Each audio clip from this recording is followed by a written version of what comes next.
Hey guys, Anthony 4x4 Diesel. Just a video to show you and help you fix one of the most annoying, squeaky, rattly things. And look, you know, this is going to be specific to the Hilux, but the information I give you is going to help you trace and fix how to fix a noise in any vehicle, really.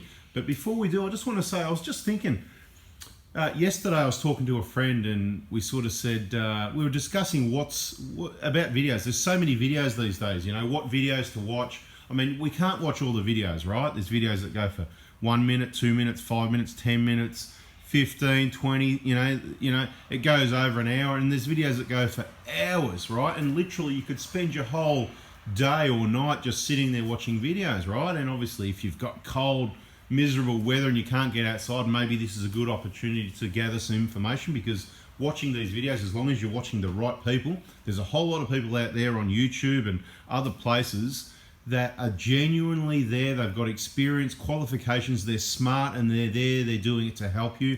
And there's a whole lot of people obviously that just make stupid channels for entertainment, and they're just there for the money, and they'll wreck things and waste things and do what they've got to do to make a dollar. Obviously that's not what we're doing. So anyway, we were discussing, and I sort of said, I explained my position, so that's what I'm going to do just quickly. And my friend, he said, mate, we're exactly the same. So when I see a video pop up and it's like 50 minutes or 2 hours, forget it. I've got to tell you, I virtually never watch those videos. When I see a video 20 minutes, I go, oh, have I got time for this one, right? So it all depends who it's from, what subject it is, right? When I see a video 10 minutes, that's what I like. That's good. If I see 8, 9 minutes, 7, 8, 9, that's a bonus. I like it. If it's 10, 11, 12, 13, that's good. Once it gets closer to 20, so 5 minutes is a, yep, no problem, let's watch it. 10s, yep, that's pretty good too, but any more's pushing it. Get to 15, yeah, it's pushing it, but if it's good, so I might start watching it and just see how it goes. But you know, sometimes the best part's at the end, so that's where you lose. So, and once it gets to about 20, you're pushing it. So if you're like me, just let me know, because I'm interested to know what you guys think like. Do you think like me, or because you know, everyone, it's important what you think, and we're going to try and make it work for everyone. Obviously we can't always please everyone, that's why we've got some short videos, some longer videos. And look, I've already spent 2.5 minutes, but it's important stuff. And this squeak is so annoying and it's so easy to fix, but we're going to get to it. Then I had another, so that was one of my friends yesterday, so we're totally agreeable on that. Then I had another thought this morning. I just quickly checked Facebook and I saw a friend of mine, you know, he's pressing like on this and that and whatever, and I'm going, mate, I know he never watches videos. He never, yeah, I'm not going to name him and I'm not picking on him or anything, but often, and he's not the only example, there's people that they're living from week to week, okay? They're not financially, they haven't really planned that well. They're not always complaining, but they seem to be, you know, short of money, living on the edge. And these are people that want to save money, service and repair their own vehicles. The biggest thing you can do to educate yourself and save all this money is watch my videos. If I miss a day, if I miss putting out a video one night, mate, you go and find 2 others that are already there to watch them. It's catch-up time. Do you know what I mean? I've given you the day off. Don't wait for it. If it pops up, watch it and watch another one. If it doesn't pop up, watch another 2 or 3. That's my advice anyway. So these people, you know, oh, I haven't got times. I'm not going to go through all the things they have got time for. That's absolutely ridiculous. You need to sit down and think about it, and maybe think about prioritizing your time. Anyway, let's get into this Hilux. I just want to quickly say, quick message, if you need parts, injector kits, BFE kits, front wheel bearings for the Prados or Hiluxes, or suspension kits, we're not fully back on deck, but if you're sort of getting a bit, I've been waiting and I want parts day, Monday the 10th of January 2022, we're going to be on deck from 8 AM Melbourne time, so check, you know, where you are in the country. 8 AM Melbourne time until midday. You can text me, let me know what you need, you know, and I'll bang, bang, bang, bang, bang, send you the order, and we'll, you know, make sure you watch the videos. Search our playlist, how to buy my kits. If it's injectors, there's one called latest injector information from January, a year ago now. People reckon it's really comprehensive, really awesome. Goes for about 20 minutes, and you need to list what you don't want. Let's get into this Hilux, and I'll tell you what the squeak was. It was terrible. Everyone in the car was always complaining about it, and I'll tell you how easy it is to fix and how you can use this fix on other vehicles. So into the Hilux we go in this case, all right? We've got a 2013 SR. Just going to put this light over here. Hopefully that works. Stay there. If it falls, it doesn't matter. It's that tough ARB work light. It's awesome. Right, now, this is the deal. You'd be driving along, and people with Hiluxes, you know, KN 26 or anything else that have got these seats, it's all to do with the seats and where it slides on the back down in behind there. But what will happen, you'll be driving along. If you've got the vehicle quiet and there's no other noise, what's going to happen is it's a bit of a squeak, and it's a bit of a knock as well. It's a knocking noise, right? So it's a squeak, it's somewhat a squeak, but it's also a knock, but it's really loud. You'll hear it from coming from the back seat. You'll look over your tray and you'll go, mate, you know, what's that over there banging around? Is something in there?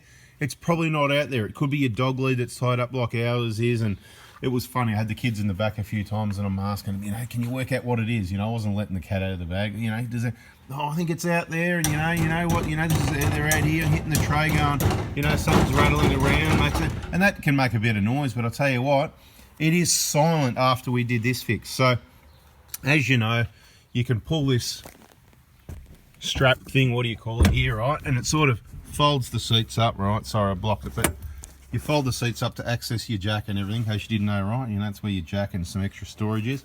But see what happens, see these seats, they slide up and down. Notice this one's silent, yeah. Look, I was showing Mitch, and we did it to show, because like I said, mate, I'm going to show you, right? Just in here, see that?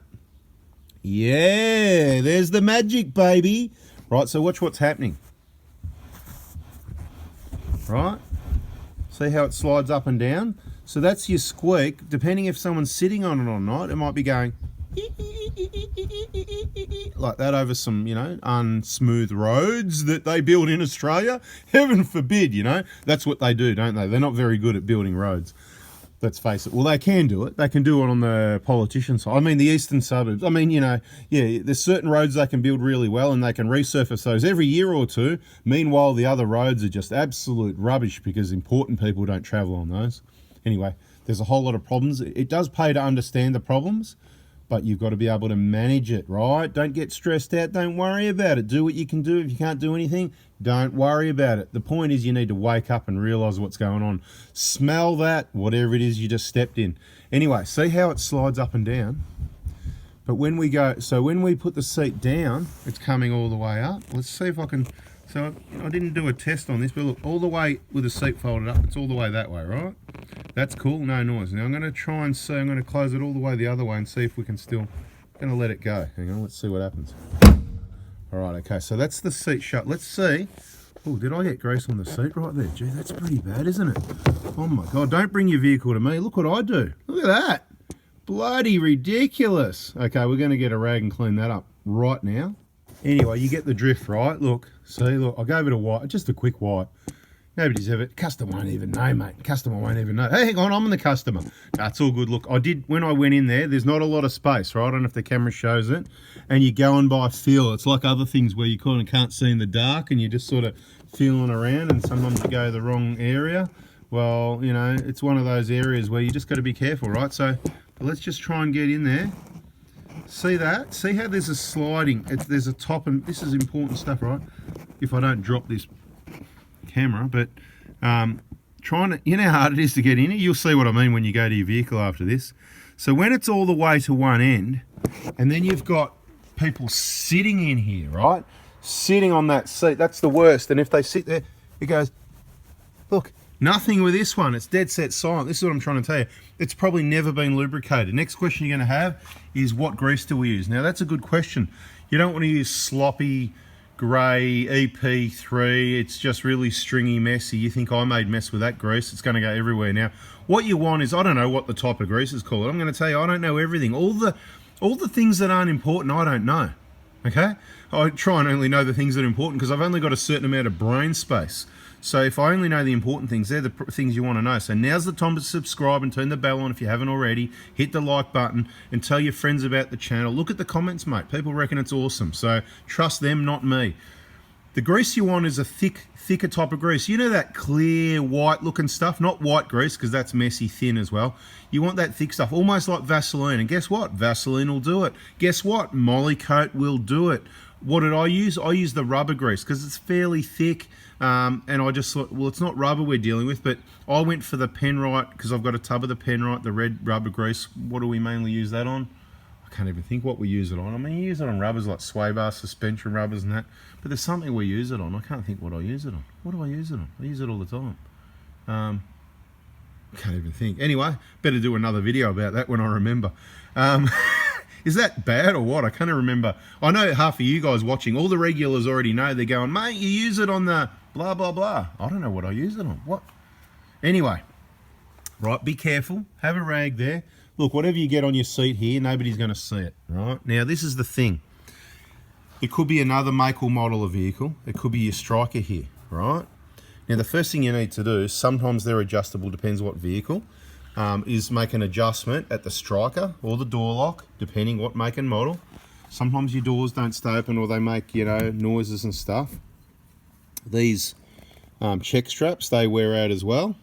Sometimes they need lubrication. I find they actually work best by not putting any lubrication, to be quite honest. So I'd recommend cleaning. So what I do every now and then, and we're going totally off topic now, is give those, I'll wash the car and I'll have the door open. I'll quickly, you know, the once every year or two, hit it quickly with a pressure washer, blow it with compressed air, and not lubricate it, or just put a little bit of lubrication on. You can see the wearing part, see the scratchy area.